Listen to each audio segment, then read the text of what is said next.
Looking at, I obviously would still go to shows and think, well, we used to do that. We used to play in arenas or whatever. And in the world of rock and roll, genius is often celebrated, but just as frequently misunderstood.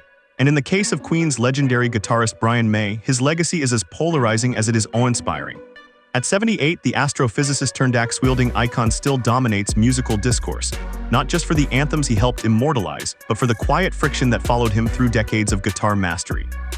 While fans remember his soaring solos in Bohemian Rhapsody and the stomping might of We Will Rock You, insiders whisper about the 6 legendary bands who reportedly couldn't stand May's methodical perfectionism.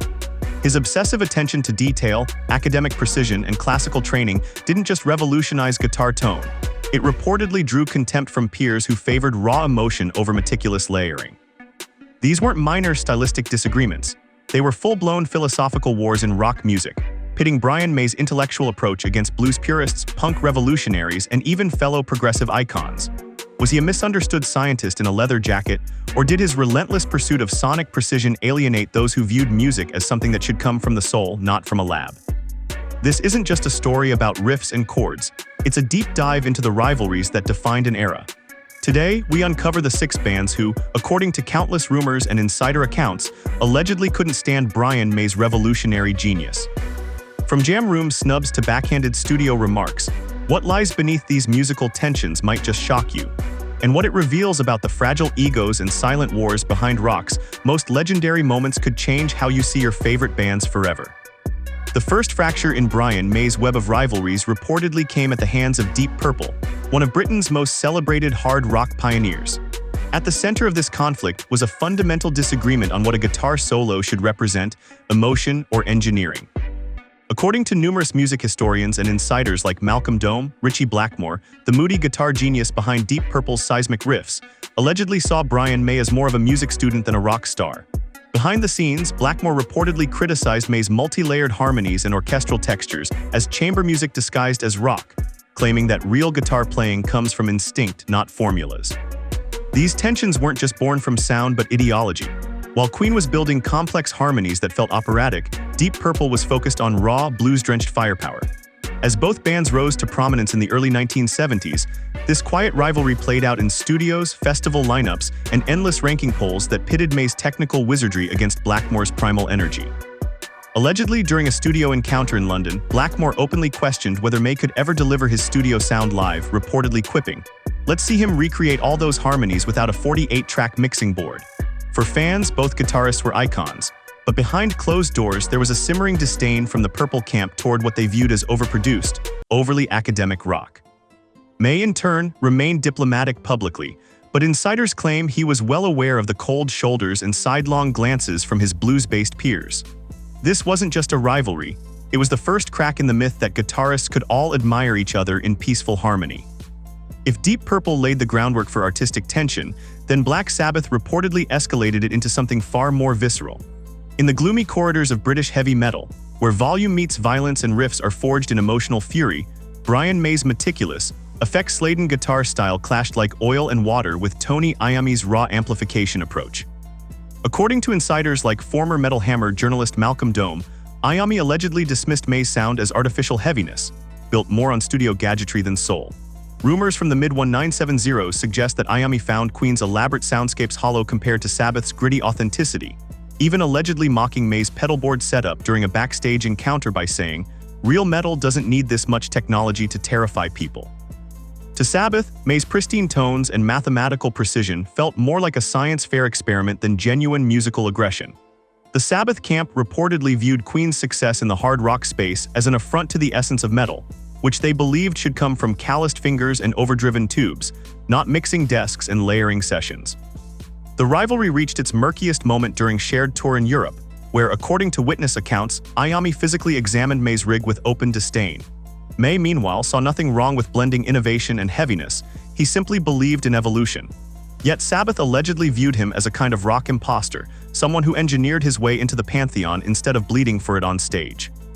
While neither band ever feuded openly, behind the scenes, the friction was reportedly constant, a philosophical divide that underscored how two guitar legends could be separated by more than just tone.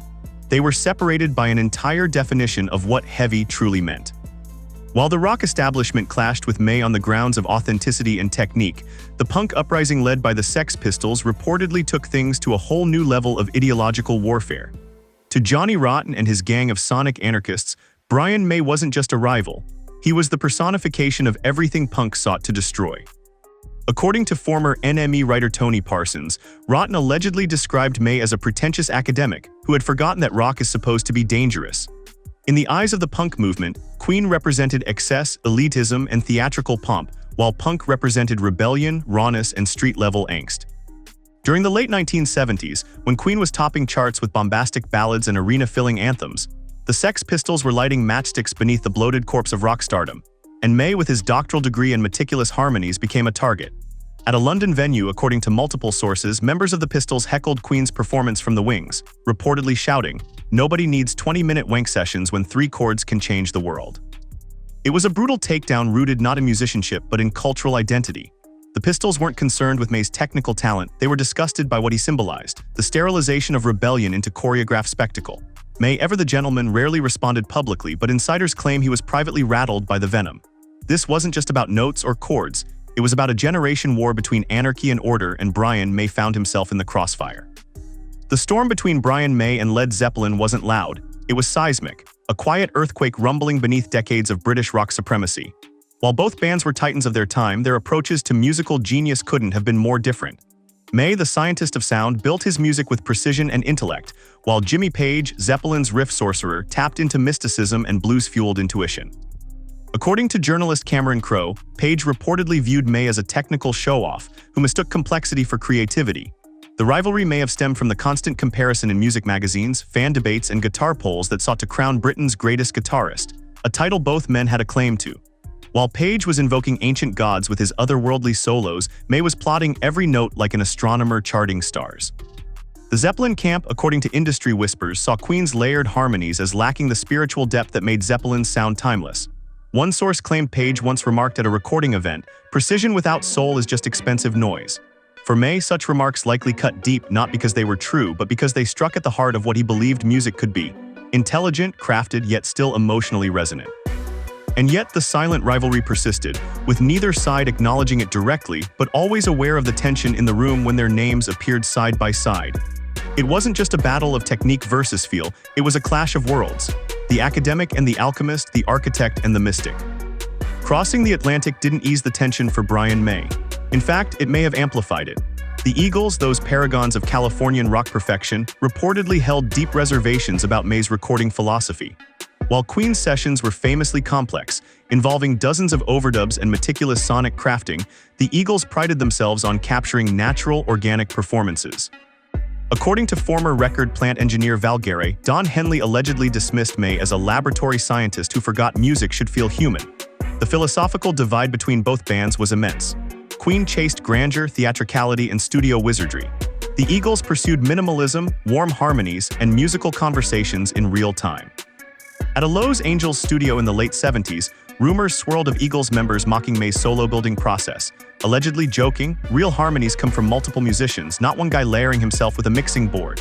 To them, May's brilliance felt artificial, technically dazzling, but emotionally disconnected. They believed the magic of rock wasn't born in soundproof booths, but in the imperfect synergy of human hands sharing a moment. May, of course, saw things differently. His method wasn't sterile, it was visionary. But in the eyes of the Eagles, it was the opposite of what rock should be. That unspoken tension followed them across award shows and industry circles, never erupting into direct conflict, but always humming beneath the surface like a dissonant chord waiting to resolve. If there was ever a rivalry that stung the most, insiders say it was Brian May's alleged Cold War with Pink Floyd, a band whose progressive genius mirrored Queen in ambition, yet divided them in almost every other way. According to biographer Nicholas Schaffner, David Gilmour reportedly accused May of stealing Pink Floyd's innovations and dumbing them down for stadiums. The Floyd camp allegedly viewed Queen's theatricality as a glossy imitation of their introspective art, packaged for mainstream consumption. What made this conflict more painful was that both bands operated in the same conceptual sphere, experimental, boundary-pushing, and sonically expansive. But while Floyd relied on atmospheric tension and emotional minimalism, Queen focused on bold narratives and melodic architecture. In private circles, Gilmour reportedly mocked Queen's layered theatrics as soundscapes dressed in glitter, and some claimed he found it infuriating that Queen often received similar critical praise for what he considered musical theater. May, for his part, was said to be frustrated that Floyd's abstract mood pieces were hailed as intellectual art, while Queen's structured complexity was dismissed as glam pomp. Behind the curtain of mutual respect, there lay a rivalry born not of animosity, but of mirror reflections, two bands trying to define the future of rock through vastly different philosophies. In public, neither side ever launched a direct attack, but in every interview, every award ceremony, and every review there was a subtle undertone, an acknowledgement that only one band could be remembered as the true architects of intelligent rock, and both believed they deserved that crown. As the decades passed and the amplifier feedback faded into music history, what remained wasn't just Brian May's iconic solos or his hand-built red special guitar. It was the echo of intellectual rebellion that divided a generation of rock legends. From the blistering skepticism of Deep Purple and Black Sabbath to the anti-establishment venom of the Sex Pistols, the bluesy mysticism of Led Zeppelin, the acoustic purism of the Eagles, and the cerebral elitism of Pink Floyd, May found himself standing alone, respected but rarely embraced by his contemporaries. These weren't just petty rivalries or artistic squabbles. They were ideological battlegrounds where the definition of true rock music was at stake. At the heart of every clash was May's belief that science and soul could coexist, that a guitar could both roar and calculate, that rock could be both beautiful and engineered. But in a scene dominated by instinct, rebellion, and rawness, that belief made him a target, yet May never wavered. He continued to layer harmonies like a physicist sculpting stars, to calculate note bends like they were quantum equations, and to build songs that resonated across continents, generations, and galaxies. Perhaps that's what truly unsettled his critics, not that he wasn't emotional enough, but that he redefined emotion through mathematics. In the end, his journey reminds us that not all revolutionaries wear leather and scream into microphones. Some wear lab coats, craft sound with surgical precision, and still make the world feel something. Whether adored or alienated, Brian May didn't just play the guitar, he reinvented how it could be heard. And for every band that couldn't stand him, there were millions of fans who couldn't get enough. Because sometimes, the most radical thing you can do in rock and roll is think.